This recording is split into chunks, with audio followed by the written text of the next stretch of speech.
And so, as I mentioned before, today is going to build off what we did on Tuesday. It's going to be another component. But before we jump in today, I do want to kind of have a moment to kind of review what we went through. You've had, over a day and a half to kind of sit with it, let it, roll over in the back of your head, etc. As it relates to storytelling. And just to kind of recap a little bit, that the reason and the purpose for that is marketing is simply messaging. That's all marketing is. And it's the power of the message that grabs the market, that grabs people's attention. And, we're not looking to do business with every single person in our world, in our neighborhood, in our city. We're just not. We're not even built. We couldn't even if we wanted to.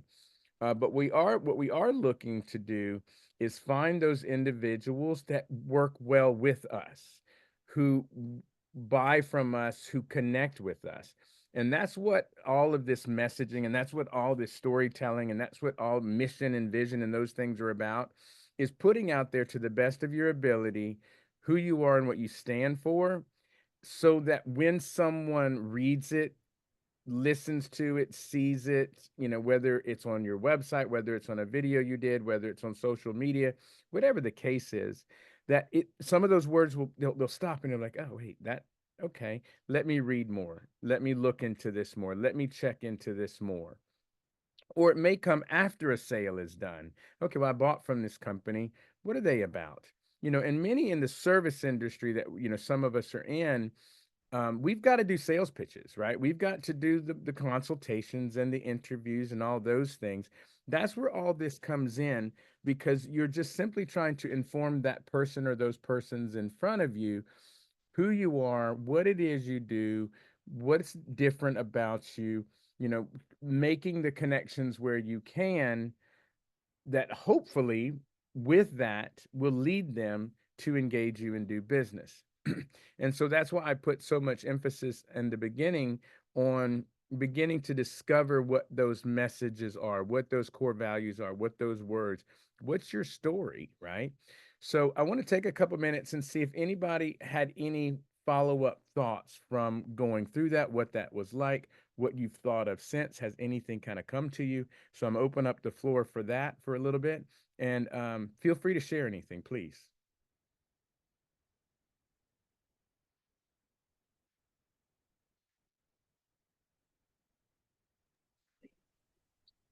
Well, I could share something, Orhan. Based on what you told me, I did do a write-up about my Airbnb as Mhm. far as telling the story behind why I created it. I haven't, yeah, I know I have to eventually post on the Airbnb platform, but I also thought of like a slogan, Northwest Manor, a peaceful sanctuary. And I think Okay. I'm just going to build everything on having a peaceful sanctuary for people to rent. So that really helped me kind of like come up with like an overarching theme that I could just, a one line, you know, Yes. one line message, like so to speak, like you were saying that Google and them had. So Uh-huh. that's what Mhm. I came up with that for my Airbnb. So what does Northwest peaceful Manor, a sanctuary peaceful, mean to Denise? What does that it mean to means a Denise? place where families could come and be at peace and share time together and enjoy the property, enjoy the town, where it's a sanctuary where you're just away from home, but you're in a safe and serene spot. Yeah, good. And it's those Hmm. things, and Yeah, it's like, so, kind of thinking about, what are peaceful sanctuaries to Denise? Where have you been? right, Because you travel. right. What are those that you're just like, "Ah, I have let go."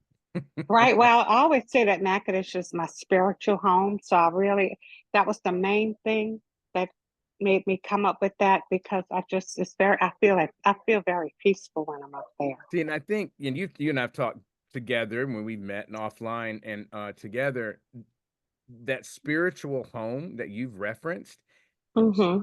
if you're comfortable with that, I think that needs to be in the story. I think Oh, okay. I explore think I more did put it about, in my body of my story, but yes, yeah, you're what right. does that mean? Why is that your spiritual home? Yeah, What happened? What did you right. feel? What did you see? I spent the last 2 days down on the riverfront working, as you saw, Right. because I live so far out. Anyway, I had to get tires yesterday.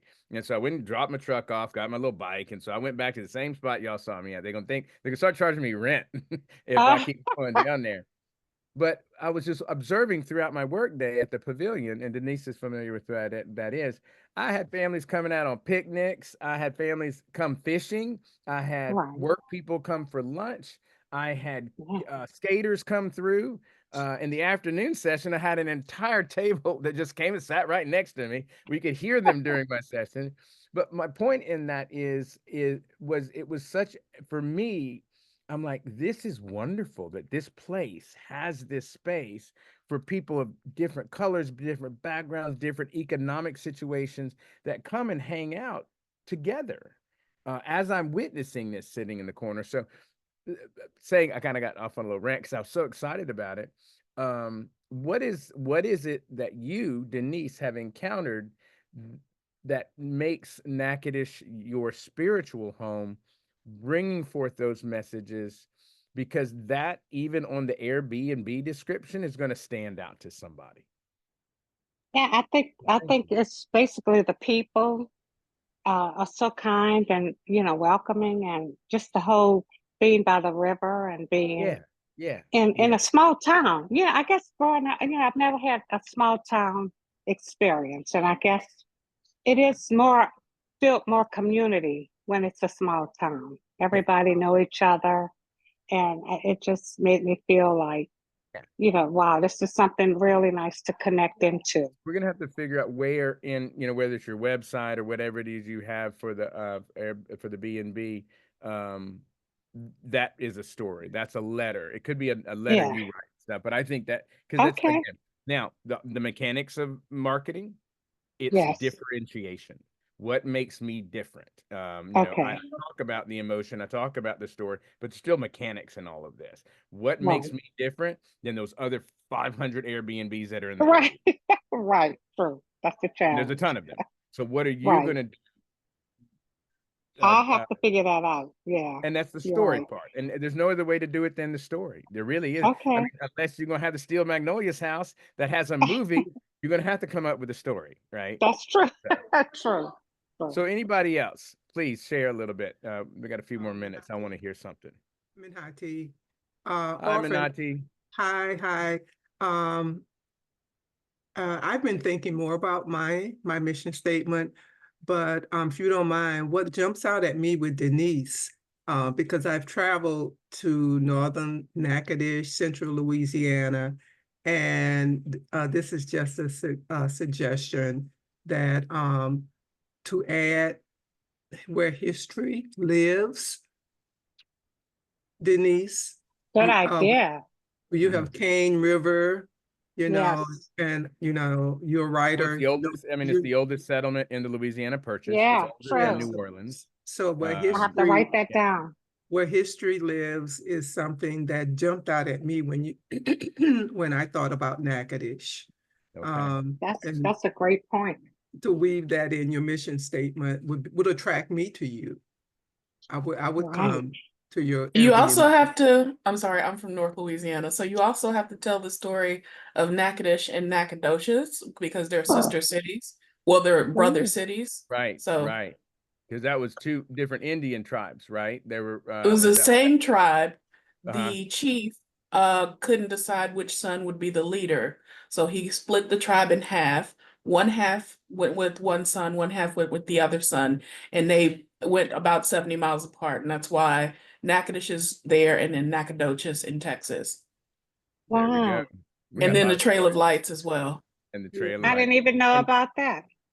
okay, Oh, Denise, we're that's a gonna good we're one, gonna help you with your mission statement. right? Well, and I hope this is gives everyone else a chance to kind of reflect on their Yeah. own, and it's not just, and this is another thing, and we're gonna stop. It's not just where history lives; it's also where history is remembered in all forms. And what I'm getting at is, there's a couple places in Natchitoches that don't hide away from the truth of the history of slavery. And so we have the train depot that is the up and coming American. Uh, Civil Rights Trail. I'm getting all that wrong, but it's on that, and it's where in the when segregation was ordered, this train depot instead of desegregating, they shut the thing down, and they Oh, said we're not going to. They closed it down, and it's never been open since. Well, there's now it's wow. turning into a museum that is reopened. Oh, So they're hmm. telling that story. Mhm. We have Melrose Plantation, not necessarily in Natchitoches Parish, but Melrose Yeah. Plantation, the plantation owned by free people of color. And so, in Mhm. other words, there's so many southern cities in the past that want to talk about the pretty South, but they don't want to talk about the truth of how that South got to be. And that's one thing I find in Natchitoches, even as uncomfortable it sometimes still is. They're willing to acknowledge the history, but also tell the true stories of history in that. So Mhm. more on Mhm. that later. Yeah, and Denise, you should have like a little tour. Have a little Yes. small band do a Yeah, I was tour. saying that, but I was a licensed New Orleans tour guide. I Yeah, never you know, even thought about that for Natchitoches. I really was. I had oh my my license. I God. was a licensed tour guide at one time. Yeah, well, Here, We got things to not up do, there guys. though. yeah. All right. So Thank thank you y'all. But guys. Okay, I thank wanted you. this just as kind of as more of an exploratory. So you got a firsthand example of what digging down deep into your personal experiences are with your business to tell your story. Okay. So today we're going to move into customer buying journey and the inbound marketing process, the inbound funnel. And so as we're going through today, there's no particular part of the workbook that goes along with it. Um, I want you to jot down as we're going through the different, and I'll have verbal prompts for you. But as we're going through these different stages of customer buying journey and the inbound marketing funnel, I want you to think about things you're already doing or things you could do because these are actual stages. And we're going to go through that. So I want you to begin writing that down because then we're going to take this information and move into the other sessions that eventually is going to come out in session 4, which is our marketing plan strategy thing. All right, let's do it. Let me share screen. Let's present. Present. All right. So we can share my screen. Y'all see something on it? We're good to go. So like I said, now today we're going to talk about customer buying journey. So what is it? What is the customer buying journey? What is the process? It's something you and I go through every time, whether we know it consciously or not, to some degree or another, when we go buy something or when we go purchase something. And it's the journey that our customers and we go through before we purchase something from a business. And by being able to understand that process allows us to better know the different points of marketing that will come at each of these stages. There's 4 or 5 different stages. And it's not just I market one stage, I'm marketing all stages at all times. So that depending on where the person comes in at, we meet them where they are. Because again, that's kind of what we're trying to do is meet our customers or potential customers where they are at the point they may be needing our services. So kind of the older process was this that you see here. They called it the funnel. And just as a funnel does, you throw some stuff in, stuff comes out the bottom. And the stages of that funnel were set up as kind of like the first one was the awareness stage, bringing awareness to individuals. Let's see, put that out of the way. There we go. Got to get you out of the way, bar. I need to move this completely. Okay, there we go. Thank you. So awareness, and then there's the phase of interest, things that interest people. Then there's a decision point, and then there's an action. And our understanding during that time was it ended there. We were just looking for awareness, interest, decision, and action. But today, in the past, I mean, this is not brand new, but because we have so many choices, and not only do we have so many choices, we have so many digital channels and ways of engaging companies all over the globe. We have a consumer population that is much more well informed, much more discerning. And so that funnel concept no longer really um, no longer represents what we used to do when it came to marketing. before we had access to internet and all the information that we do. So we had to come up with a more sophisticated approach to help us as marketers, small business owners, and everybody navigate this new environment. And it's less linear and it's much more complicated than the funnel suggested. There's different versions of this, but this is what has kind of actively come out um, in different formats. It's the customer decision journey. So one thing you see visually that's different is it's not, dumping things in the top and something comes out the bottom. It's definitely more circular, and that's intentional. The process of buying and making a decision on where we want to buy and when we buy is more it is more circular, it's more active in it. And the other key point in this that you didn't see on the other one is there's an inner loop that brings us back and to purchase from a business again and again and again as needed. So we're going to go through each one of these today in detail. And this is what I want you to think about is that each of these stages at initial consideration, at evaluation, the moment of purchase, the post-purchase experience, and then the loyalty loop. So that's 5 different areas in there. We're going to have some marketing content that goes out repeatedly that addresses each one of those needs in that particular moment. And so what ends up happening is you have this larger portfolio of content that constantly goes out because we're never really sure where someone's going to enter into this cycle. Where before they were kind of dumped in at the top, someone may come in at evaluation and not have an initial consideration set, or they may have already done that and they're ready for a moment of purchase, and then they want to know what the post-purchase is. So it's a different way of thinking of it as a one and done, and it's more of a like a living system that is repeated over and over. The great news on that is that, well, the harder part on that initially is creating all of that content and those messages for all those different segments. But the great news is once it's created, it's reused, it's repurposed. You use this over and over, and you're sharing that. So your database of content that you have is created, and you're simply resharing, you're reposting, you're re-articling, all of those kind of things.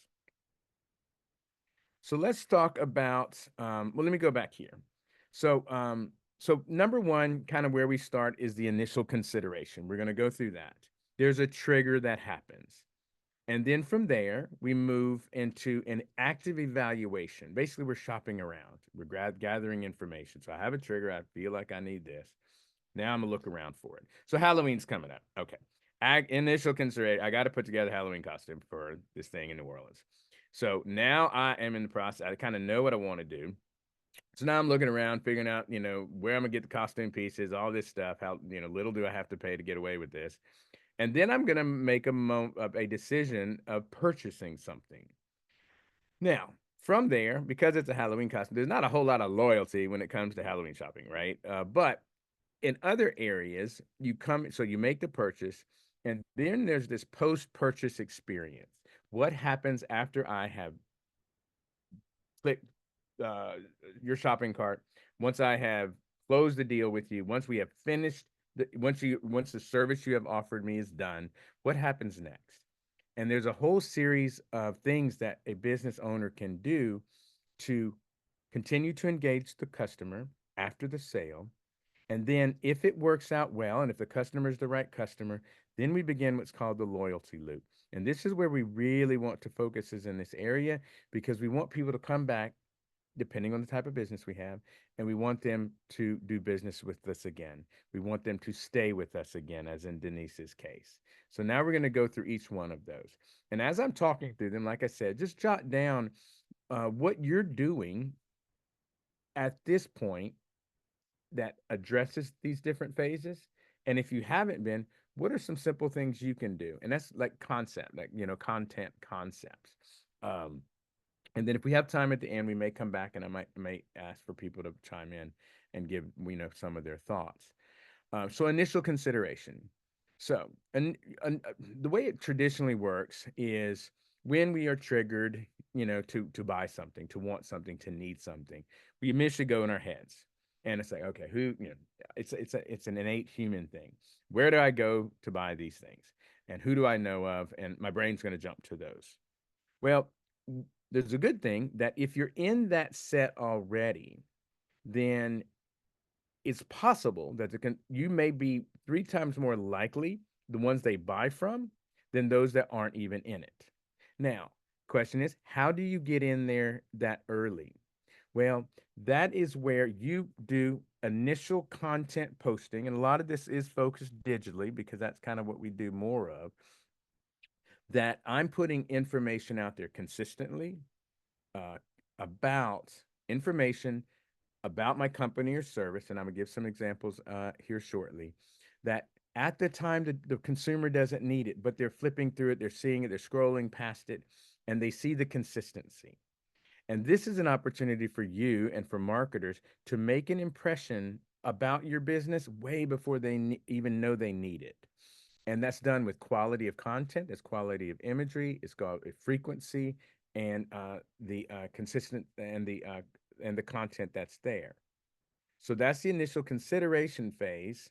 And so, what are some of the actual strategies that you can do and begin building into your strategy itself that address the initial consideration phase?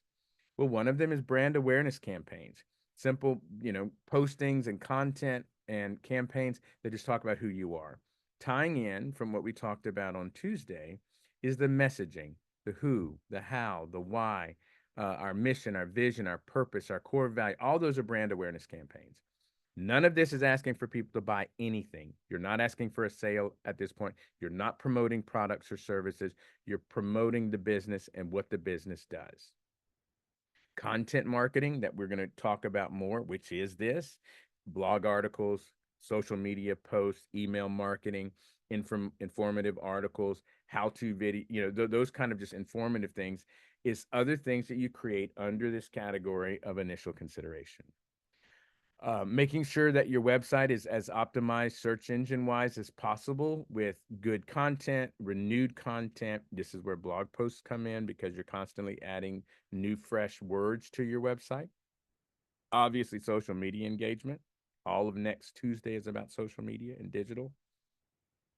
But also don't forget our good old traditional marketing, our person to person networking, luncheons, sponsorships, get involved in the community, go out and do things, join breakfast, go to networking events. That's still initial consideration because you're able to talk about your business, meet people in your business, and let them know kind of who it is that you are and what you stand for. So I know there's a lot that we focus on digitally, but all of these, especially in the brand awareness, it can happen when you're talking to somebody at a coffee shop. It can happen, at a restaurant. It can happen hanging out, having a, happy hour drink or something of that nature. It's what we do on the early stages of letting people know who we are and what our business is. Next, so we've done the initial consideration. Now we're moving into the active evaluation phase. So the active evaluation phase is when consumers gather information, and it's what we do to gather options before we make a purchase. I'm online, I'm looking, I'm thinking, I'm asking people, hey, I need this. Do you have any recommendations? Or has anybody bought this? Or does anybody know of anybody that does this type of work? The consumers are going to explore different products, brands, services. We're going to research. This phase is very important for businesses as it provides an opportunity to influence the decisions that consumers make through targeted marketing, reviews, and strong product positioning.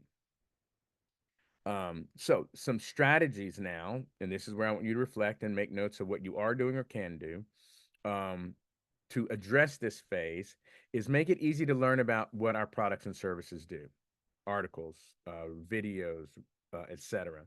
This is where customer testimonials and reviews play a heavy point. All of us look at reviews when we're looking at a business. So make sure that you've got strong review processes going on where you're constantly getting people to put positive reviews out there. Offer educational articles or how-to videos or however you want to address letting people know to educate themselves about you and your business. Case studies on your website, success stories on your website that are shared on social media. If it's pertinent to your business, provide free trials or samples of a product. Create comparison content. So here's our product and services. Here are other products and services, and this is what makes us different. So now you've got this content created. So we've got content going out about initial consideration, and these things revolve. You're going to repeat these over weeks and months and throughout the year. Now I've got content that's built for the active evaluation.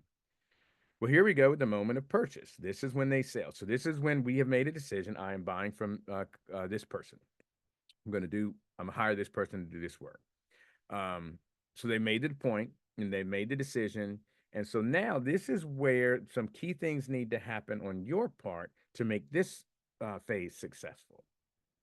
And so some of those is make sure, however your checkout process is, that it's as streamlined as it can be.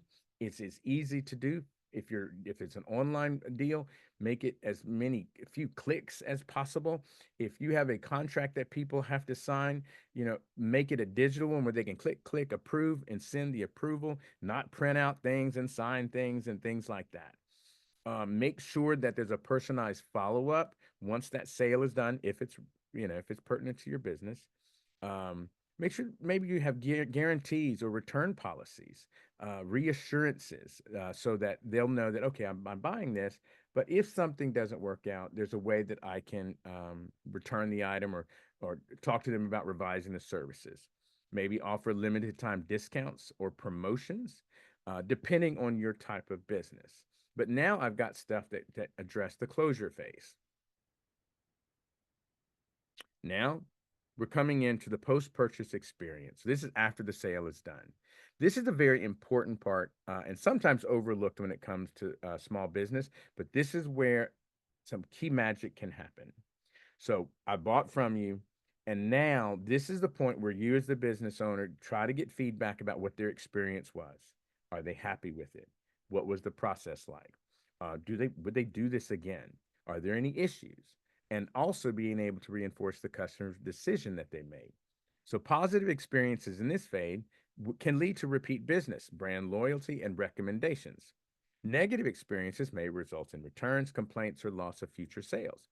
But if you're trying to pay attention and you're communicating with them and allowing them to communicate with you, even if there was some rough experiences in there, they'll let you know, and you can resolve that. So some particular strategies that go along with that: follow-up email or message after a sale is done, text message process, request their feedback, send a little survey. What worked, didn't work, what would be different? Offer customer support. Make sure that they can reach customer support if they have some issues or challenges with your product or service. Encourage them to social share, to say, hey, I got this, I love it. That's huge if we can get people to do that. And then also the other thing is, after they've purchased, if it's relative to your business, send some personalized recommendations on other things that they may want as well, other things that you offer. We get that constantly, in the automated world of Amazon, but none of us are Amazon. I don't have that much money in software and technology, but I can still do it on a personal level. And so now we've worked in the post-purchase experience, and now we want to hit this loyalty loop. And the loyalty loop is where we know where we've been. We know when people we go back to. Now, there's some businesses like web design.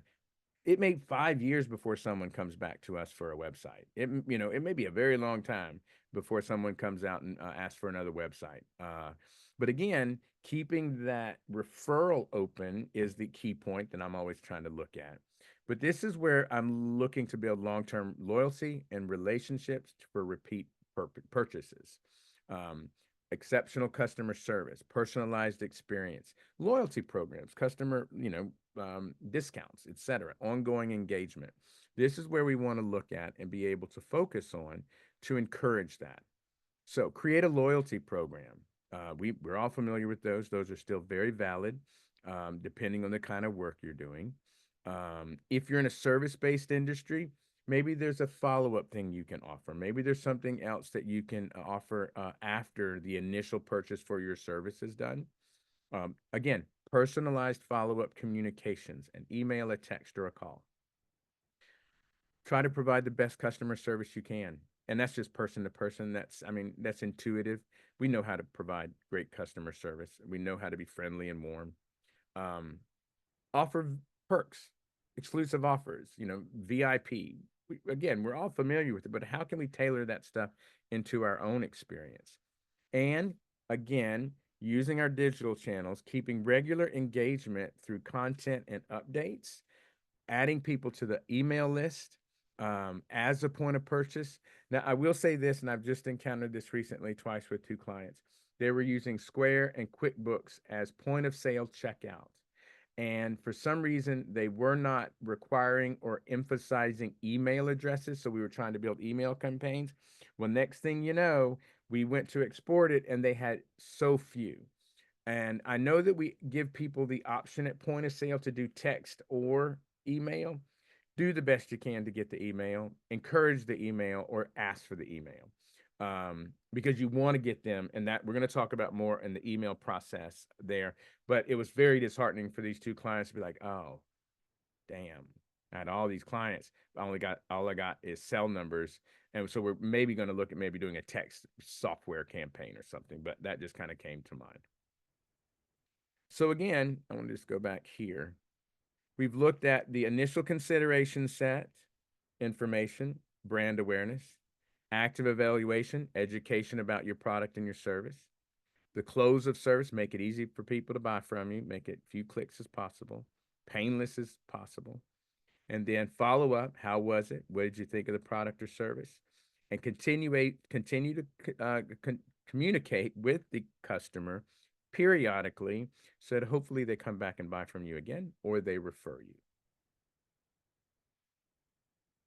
So next is inbound marketing, partnering over here with the customer cycle. And this is the stuff we create that attracts inbound, that brings people to us, that attract them to learn more about our business or our services before they ever do business with us.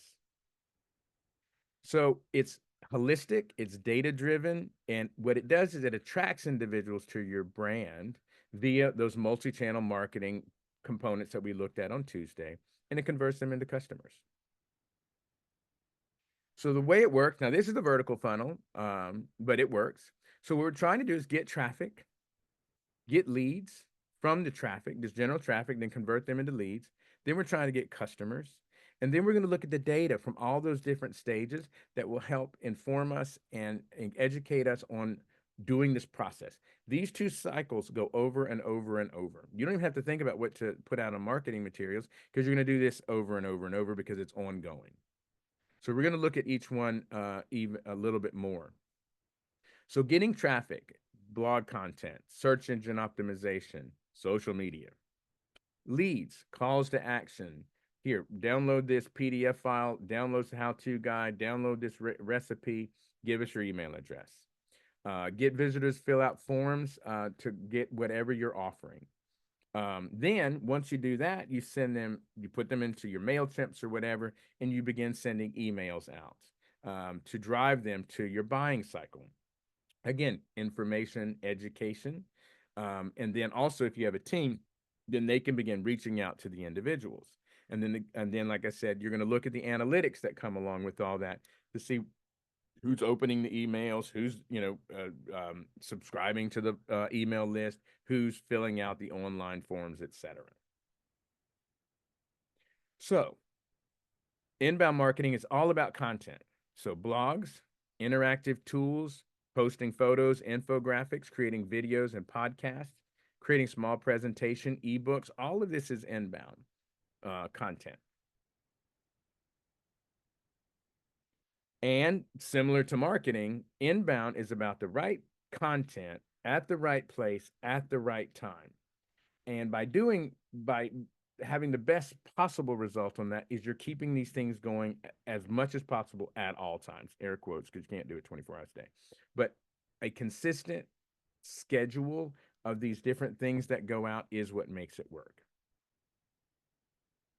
So content mapping. So one thing that we're going to look at is it's a goal to target this particular content to the characteristics of the person who is looking at it, buyer personas, we're going to talk about that, and how close that person is to making a decision. So again, we're trying to find out the right content to deliver in the right moment that will influence the customer as much as possible. And I mean, content mapping, it sounds complicated, but it's really not, or it doesn't have to be. But a key point in that is buyer personas. So buyer persona is an exercise that you can make as easy as you want or as complicated as you want in beginning to imagine or define who your customer is. It's narrowing down who you want your customer to be. And again, you can get it, and I'll show you some, you get as detailed as you want or kind of general. But it is a description of someone that represents your target audience. This persona is fictional, but it's still based on research of either your existing or your desired audience. So some characteristics. So when you're doing buyer personas, what we want to think about, some questions that we would ask is, what is their demographic information? Male, female, age, those type of things. What is their economic and job status? What do you think they are? What does a day in their life look like as it relates to the business, the product or service that you're offering? What are things that are their pain points? What can your product or service help them solve? What do they value most? What are their personal goals? What are their goals? And where do they go for information? We're going to talk about that as far as digital data next week when it comes to the different platforms. And this is a great question to ask. What is the most common objection to your product or service? Why don't they buy from you, as far as you know? Knowing that the answer to that question can give you so much valuable information in addressing it or changing it. So when we're why is it important to know who they are? So one way of looking at that is knowing who your customers are will help you target customers who are willing to pay for your product or service. So if I know this is the type of customer who's currently buying from me, and that is good, if I begin focusing on content that I feel connects with them, I'm going to attract others that have similar experiences that will also buy from me. Because again, I'm not trying to get everybody to buy from me because I don't need everybody to buy from me and I can't handle everybody buying from me.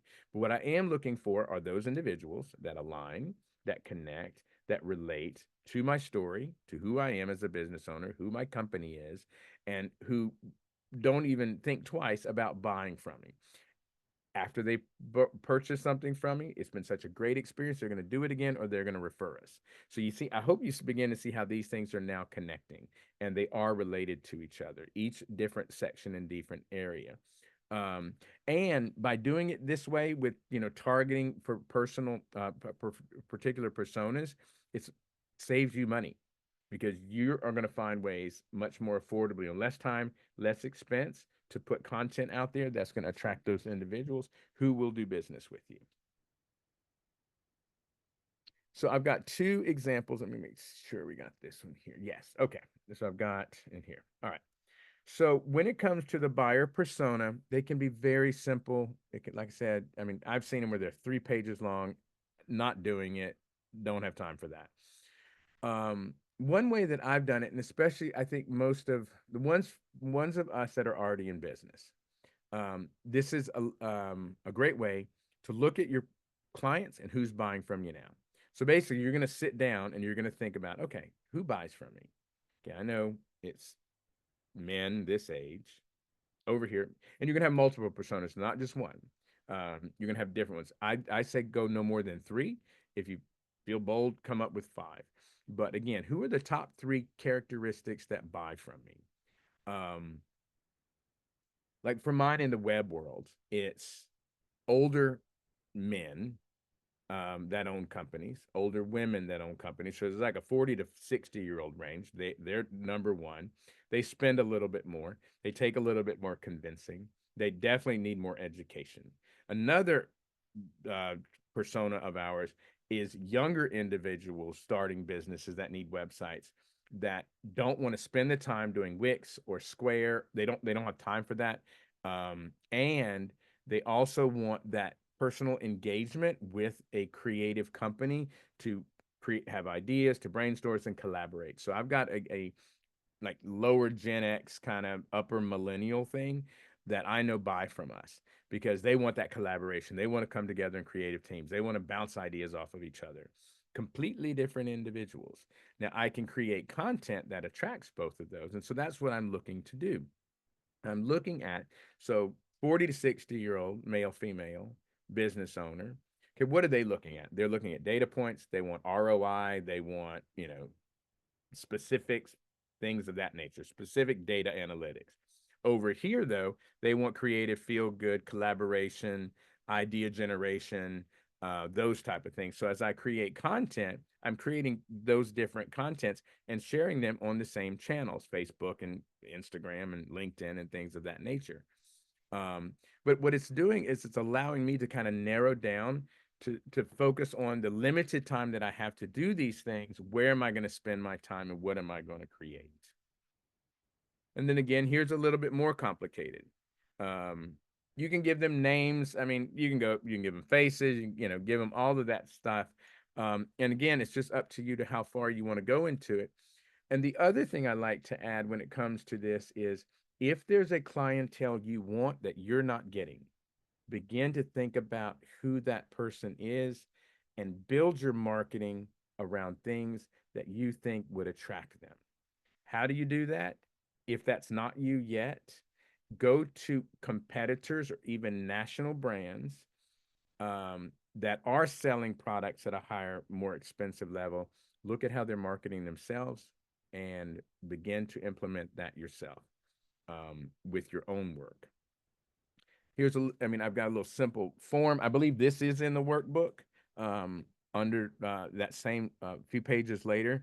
You can just write down. I like age, income, gender, family information, things they want, what they really think and feel about my product and services, what are their fears and frustrations, and then what can I do for this customer? This is like the simplest form of that workbook that I can use to be able to begin narrowing down.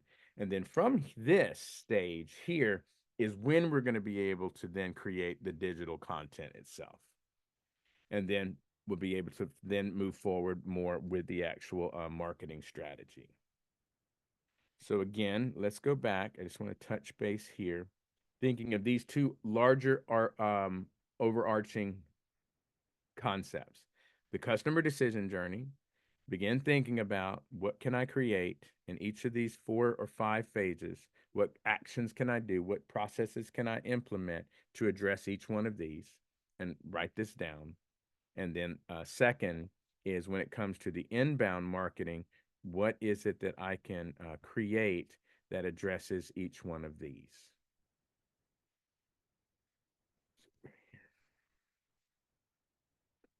What can I do at each of these stages to make sure that I'm getting traffic, that I'm gathering leads, and then eventually getting customers, and then be able to look at the data and the analytics. And that's going to come a little bit later in the digital step, is looking at analytics of all of this.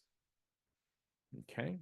So in our last few minutes together, I am going to open it up to any particular questions or specifics. Yep, you kicked out all the AI.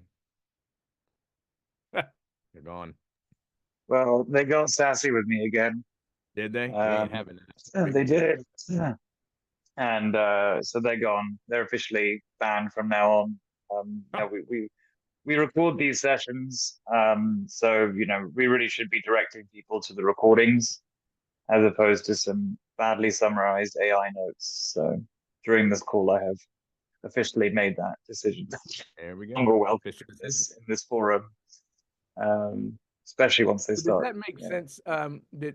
Are we beginning to are y'all beginning to connect the time, the process line, that we're trying to make a connection here with, that ultimately leads to doing the stuff and posting? And again, you're going to repeat this stuff. You don't have to come up with something brand. You're going to come up with new ideas, but the mechanics, basic concept, categories are going to stay the same. So in other words, in that Canva, I love Canva, right? I'm going to go back and use something that I did 6 weeks ago, because it's part of the initial consideration stage. I'm going to go back and put something out there that's about the decision-making stage. You know, so in my work, it's informative articles, case studies, testimonials. That's my big three. And the other thing I realized with myself is I was only throwing case studies out there once. And I'm like, wait, Orhan, you complain about the algorithm of social media all the time. Why not share that website that you did every couple months? Because not everybody sees it. Now, in the newsletter, one time. On the website, you're only going to have it, you know, on your portfolio page. But as far as digital goes, not everybody sees everything you post all the time. It depends on the algorithm and where they are. So you can even begin to repeat and reuse that content periodically over and over. Because that's the challenge with social, is getting it out there and getting enough of it out there efficiently, but that it doesn't take over our lives.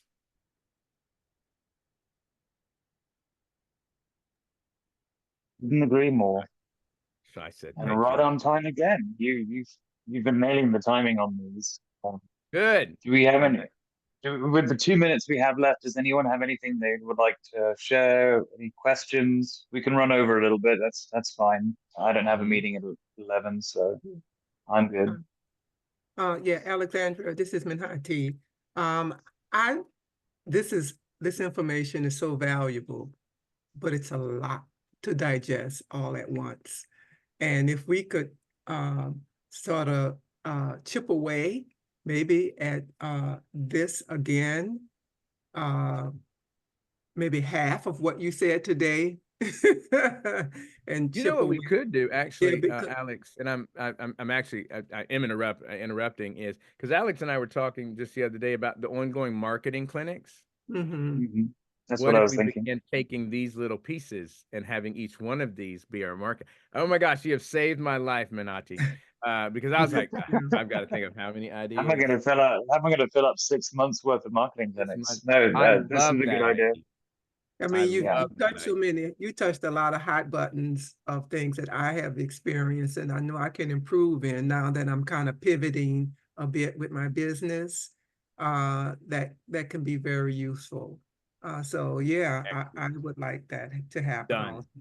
Done. And I can I can take, I mean, a whole marketing clinic can just be around, I'll map it out, but it could be around as granular as the initial consideration phase, or a little bit bigger as the whole customer buying journey. So what we can do, Alex, is map out how many we have and go ahead and get it out there. Yes. Yep. Ta-da! Thank you.